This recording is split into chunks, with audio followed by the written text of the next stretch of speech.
नमस्कार, मी बजरंग अरकुले. CSE-ID तयार करण्याच्या जी प्रक्रिया आहे त्या प्रक्रियेमधील व्हिडिओ KYC या प्रक्रियेच्या व्हिडिओमध्ये आपलं सर्वांचं स्वागत करतो. आजचा आपला विषय आहे व्हिडिओ KYC नेमकं काय आहे आणि कशा पद्धतीने करायला पाहिजे. तर व्हिडिओ KYC या नावामध्येच तुम्हाला लक्षात येत असेल की KYCचा लॉंग फॉर्म होतो नो युअर कस्टमर. म्हणजे काय की नेमका तुमचा कस्टमर काय आहे, कोण आहे. CSE कंपनी काय करते की ज्या व्यक्तीनं TECची एक्झाम पूर्ण केलेली आहे, त्याचं CSE रजिस्ट्रेशन पूर्ण झालेलं आहे. CSE रजिस्ट्रेशन पूर्ण झाल्याच्या नंतर ती व्यक्ती आहे का नाही अस्तित्वात आणि असेल तर त्याच्याकडे CSE साठीचं सेटअप अवेलेबल आहे का, हे सर्व एका व्हिडिओच्या माध्यमातून CSE कंपनी पाहत असते. व्हिडिओच्या माध्यमातून, सेटअपच्या माध्यमातून त्यांना काय पाहायचं आहे, तर तुमच्याकडे कॉम्प्युटर आहे का, तुमच्याकडे कॉम्प्युटर किंवा लॅपटॉप असला तरी चालेल, तुमच्याकडे प्रिंटर आहे का, तुमच्या दुकानाला तुम्ही बॅनर लावलेला आहे का, आणि तुमच्याकडे टेबल खुर्ची आहे का. फक्त एवढ्या सुविधा CSE कंपनी पाहत असते. तर प्रत्येक CSE-ID होल्डरला त्यांचा प्रत्येक स्वतःचा व्हिडिओ KYC करणं आवश्यक आहे. आम्ही जेव्हा तुमचा CSE-ID काढून देतो त्यातली एक शेवटची स्टेप असते CSE रजिस्ट्रेशनची. CSE रजिस्ट्रेशन जेव्हा आम्ही तुमचं करू, CSE रजिस्ट्रेशनमध्ये बेसिक प्रश्न विचारले जातात. तुमचा मोबाईल नंबर, तुमचा ईमेल ॲड्रेस, नाव, तुमचा दुकानाचा ॲड्रेस, ह्या सर्व गोष्टी त्यावेळेस विचारल्या जातात. आम्ही जेव्हा ही प्रोसेस तुमची पूर्ण करू, CSE रजिस्ट्रेशन झाल्याच्या नंतर लागलीच 24 तासाच्या आत, पुन्हा सांगतोय 24 तासाच्या आत तुमचा व्हिडिओ KYC करणं आवश्यक आहे. व्हिडिओ KYC म्हणजे काय, तो थोडक्यात तुम्ही एके ठिकाणी कॉम्प्युटर आणायचं, जसं की माझ्याकडे इथे प्रिंटर आहे, कॉम्प्युटर आहे, पाठीमागे बॅनर आहे. मी काय करणार, माझे इंट्रोडक्शन देणार. नमस्कार, माझं नाव बजरंग अरकुले आहे, हे माझं कॉम्प्युटर आहे, प्रिंटर आहे, माझी जन्मतारीख अशी अशी आहे, हा माझा पॅन नंबर आहे. एक 10 सेकंदाचा छोटासा व्हिडिओ तुम्हाला करावा लागतो आणि तो व्हिडिओ एका आलेल्या लिंकवर तुम्हाला अपलोड करावं लागत असतं. ती लिंकवर अपलोड झाल्याच्या नंतर CSE कंपनी त्या लिंकवर गेलेला व्हिडिओ चेक करते. जर तुमचा सेटअप ओके असेल, तुमची बोललेली भाषा ओके असेल, तुमचा बॅनर प्रॉपर देत असेल, तर लागली तुम्हाला ती CSE-ID अलॉट करतात. तर व्हिडिओ KYC करण्याचा सगळ्यात पहिला नियम म्हणजे काय की तुम्ही हा व्हिडिओ KYC तुमचं रजिस्ट्रेशन झाल्याच्या नंतर 24 तासाच्या आत करणं आवश्यक आहे. माझी आपला सर्वांना विनंती आहे, जर का तुमच्याकडे सेटअप रेडी नसेल तर तुम्ही आमच्या ऑपरेटरला CSE रजिस्ट्रेशन करण्यास सांगू नका. जेव्हा तुमच्याकडे सेटअप रेडी असेल त्यानंतर सांगा, म्हणजे त्या 24 तासाच्या आतमध्ये तुम्हाला व्हिडिओ KYC करता येईल.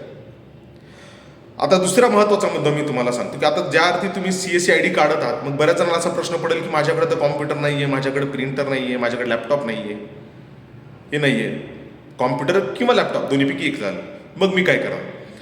तर त्यामध्ये एक शॉर्टकट तुम्हाला सांगतो की तुम्ही दुसऱ्याच्या दुकानामध्ये जाऊन सुद्धा व्हिडिओ KYC करू शकता.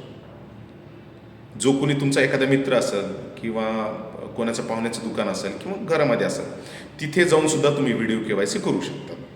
पण एक नियम लक्षात असू द्या की तुम्ही CSE रजिस्ट्रेशन करत असताना तुम्ही तुमच्या ज्या एरियाची नोंद केलेली आहे त्याच गावामधून किंवा त्याच एरियाच्या आसपासच्या एरियामधूनच तुम्ही तो व्हिडिओ KYC करणं आवश्यक आहे. ती यामुळं आवश्यक आहे की जर का समजा मी संभाजीनगरमधल्या औरंगपुरा एरियाची नोंद मी CSE रजिस्ट्रेशन करत दिलेलं असेल, तर मला व्हिडिओ KYC करत असताना त्या औरंगाबाद गावातूनच करावं लागेल. मी जर का पुण्यामधून करणार तर चालणार नाही. का, कारण की ज्यावेळेस तुम्ही व्हिडिओ KYC करत असताल त्यावेळेस इंटरनेट ऑन असेल आणि इंटरनेटमध्ये तुमच्या मोबाईलचं लोकेशन घेतलं जातं. जर का तुम्ही रजिस्ट्रेशन करत असताना संभाजीनगरमधून केलं असेल आणि व्हिडिओ KYC जर का पुण्यामधून करत असताल तर तुमचा CSEचं रजिस्ट्रेशन रिजेक्ट केलं जाईल. म्हणून माझी विनंती आहे की एक्झॅक्ट तुम्ही तुमच्या घरून जरी करू शकत नसताल तरीही चालेल, काही हरकत नाही, पण तुमच्या गावामधूनच कुठून तरी तुमचा व्हिडिओ KYC केला पाहिजे. तुमच्याकडे सेटअप नसेल काहीही हरकत नाही, तुम्ही दुसरं मित्राचं सेटअप असलं तरी चालेल. त्यात आणखीन ॲडव्हान्स म्हणून सांगाल की एखाद्याकडे प्रिंटर, जर का तुमच्याकडे प्रिंटर नसेल, तुम्हाला कोणाचं असेल तर कोणाचं कॉम्प्युटर बंद पडलेलं जरी तुम्ही आणून ठेवलं तरी चालेल, प्रिंटर बंद पडलेलं जरी असेल तरी चालेल, ठीक आहे. पण ह्या सर्व गोष्टी फिजिकली दिसल्या तरी पाहिजे.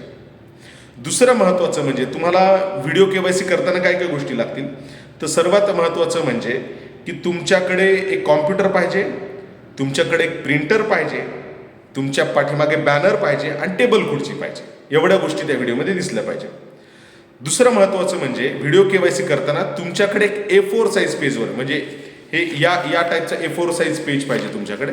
त्यावर काही गोष्टी प्रिंटेड पाहिजेत, हाताने लिहायचे नाही. सर्वात अगोदर तर आडव्या पेजवर तुम्ही स्वतःचं पूर्ण नाव पाहिजे मोठ्या अक्षरामध्ये, त्याच्या खाली तुमचा पॅन नंबर पाहिजे आणि सर्वात शेवटी म्हणजे ॲप्लिकेशन रेफरन्स नंबर. तुम्ही म्हणता ॲप्लिकेशन रेफरन्स नंबर कुठे येईल, तर ज्यावेळेस तुमचं CSC रजिस्ट्रेशन होईल तुम्हाला एक मेल येतो, त्या ईमेलवर तुमचा ॲप्लिकेशन रेफरन्स नंबर येतो, तो देखील त्यावर प्रिंटेड पाहिजे. तो तुम्हाला प्रिंट करायचा आहे. हे सर्व गोष्टी ज्या मी सांगितल्या पुन्हा सांगतो, संपूर्ण नाव, पॅन नंबर आणि सर्वात खाली ॲप्लिकेशन रेफरन्स नंबर. हे जे काय तुम्ही प्रिंटेड केलेलं असणार आहे ते सर्व तुम्हाला त्या व्हिडिओच्या समोर दाखवायचं आहे. हे माझं नाव बजरंग अरकुले असून माझा हा पॅन नंबर आहे. ठीक आहे, हे तुम्हाला तिथे सांगावं आणि सेटअप लगेच दाखवलं लागणार. ज्या वेळेस तुम्ही हे व्हिडिओ KYC करणार आहात हे फक्त 10 सेकंदाचा पाहिजे. 10 सेकंदामध्ये तुम्हाला सर्व तुमची माहिती सांगायची आहे. त्या 10 सेकंदामध्ये तुम्हाला काय सांगायचं आहे की तुमचं नाव आणि तुमची जन्मतारीख सांगायची आहे. फक्त एवढ्या गोष्टी तुम्हाला सांगायच्या. व्हिडिओ KYC करत असताना तुम्हाला फक्त असं दाखवायचं आहे, भलेही तिथे नाव असेल, पॅन नंबर असेल, ॲप्लिकेशन रेफरन्स नंबर, पण व्हिडिओ KYC मध्ये फक्त सांगायचं की माझं नाव बजरंग अरकुले आहे, माझी जन्मतारीख 1 जानेवारी 2000 अशी आहे आणि माझ्याकडे हे कॉम्प्युटर आहे, हे प्रिंटर आहे आणि हे माझं बॅनर आहे. एवढं 10 सेकंदामध्ये तुम्हाला सांगायचं आहे. ठीक आहे, त्यातली आणखीन एक गोष्ट तुम्हाला सांगायचं आहे की तुमचा व्हिडिओमध्ये तुमचा आवाज अत्यंत स्पष्ट आला पाहिजे. काही जणांचा व्हिडिओ खूप दुरून घेतला जातो, आवाज येत नाही बरोबर. आवाज जर आला नाही तरी सुद्धा तुमचं ॲप्लिकेशन रिजेक्ट होईल. ॲप्लिकेशन रिजेक्ट झाल्याच्या नंतर आम्हाला पुन्हा 4 दिवस लागतात तुमचं ॲप्लिकेशन अप्लाय करायला, पुन्हा तुम्हाला व्हिडिओ KYC करावं लागेल. म्हणून आमची विनंती आहे की व्हिडिओ KYC अत्यंत काळजीपूर्वक करा. ठीक आहे, आता ह्या सर्व झाले व्हिडिओ KYCची प्रोसेस. व्हिडिओ KYC कशा पद्धतीने केलं जातं, तर ज्यावेळेस तुम्हाला तुमचं रजिस्ट्रेशन होईल, रजिस्ट्रेशन झाल्याच्या नंतर तुम्हाला एक ईमेल येईल. त्या ईमेलमध्येच एक लिंक असते व्हिडिओ KYC, त्यावर तुम्हाला क्लिक करावं लागेल. क्लिक केल्याच्या नंतर एक ॲप्लिकेशन ओपन होतं. ॲप्लिकेशन ओपन झाल्याच्या नंतर लागलीच त्या ॲप्लिकेशनमध्येच व्हिडिओ रेकॉर्डिंग सुरू होते.